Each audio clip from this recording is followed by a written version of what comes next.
এজন্য রব্বুল আলামিন সূরা আলে ইমরানের 185 নম্বর আয়াতের মধ্যে বলেন, কুল্লু নাফসিন যায়িকাতুল মাউত। পৃথিবীতে যা কিছু আছে, যার জীবন আছে, তার কাছে মালাকুল মউত আসবেই।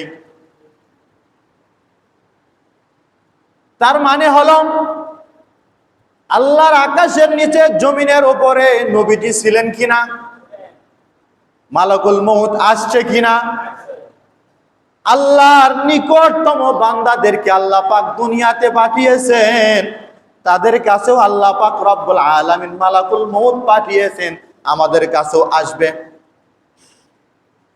পৃথিবীতে আদম আলাইহিস সালাতু ওয়াস সালাম থেকে নিয়ে কিয়ামত পর্যন্ত যত মানুষ, যত জীব পৃথিবীতে আসবে, সবার কাছেই মালাকুল মউত আসবেই আসবে। কিন্তু কারো কাছে কখনো অনুমতি নেয়নি, নিবেও না। শুধুমাত্র একজন জবান খুলে বলেন তিনি কে? একজনের কাছে অনুমতি চাইছে, তিনি কে?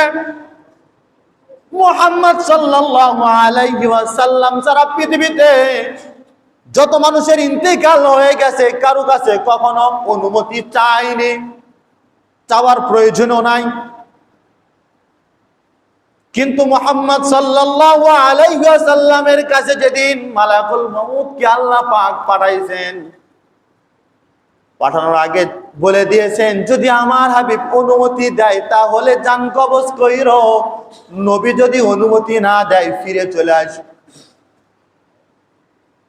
মালাকুল মউত শিহরে এসে হাজির। রাসূল করিম সাল্লাল্লাহু আলাইহি ওয়াসাল্লামের কাছে বলতেছে, ও আল্লাহর রাসূল, আল্লাহ আমাকে বলে পাঠিয়েছেন যদি আপনি অনুমতি দেন তাহলে আপনার জান কবজ করা হবে, যদি অনুমতি না দেন জান কবজ করা হবে না, খালি হাতে আমি ফিরে চলে যাব। তবে কথা হলো গো হাবিব, আল্লাহ তাআলা আপনার দিদারের জন্য, আপনার দেখার অপেক্ষায় রব্বুল আলামিন তিনি বসে আছেন।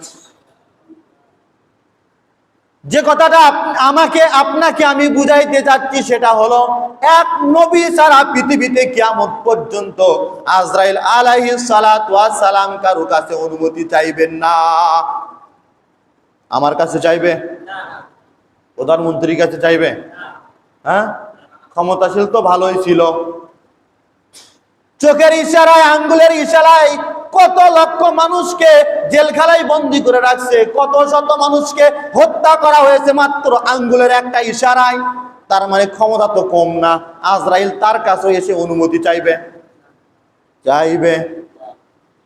কয়েকদিন আগে ফেসবুকে একটা গুজব খুব সুন্দর ঘটিয়েছিল যে ইন্ডিয়ার দাদা বাবুর দেশে, সেখানে নাকি শেখ হাসিনা মারা গেছে।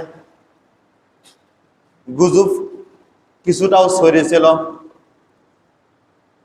এখনো পর্যন্ত জানি না সে বেঁচে আছে না মারা গেছে। তবে কথা হলো, গুজবটা সত্য হোক অথবা মিথ্যা হোক, ধরে নিলাম গুজবটা মিথ্যা, কিন্তু মিথ্যা খবর শোনার পরও মানুষ এতটা আনন্দিত হয়েছে। যদি পরিপূর্ণ মারা যায় তাহলে মানুষ তো মিষ্টি বিতরণ করবে।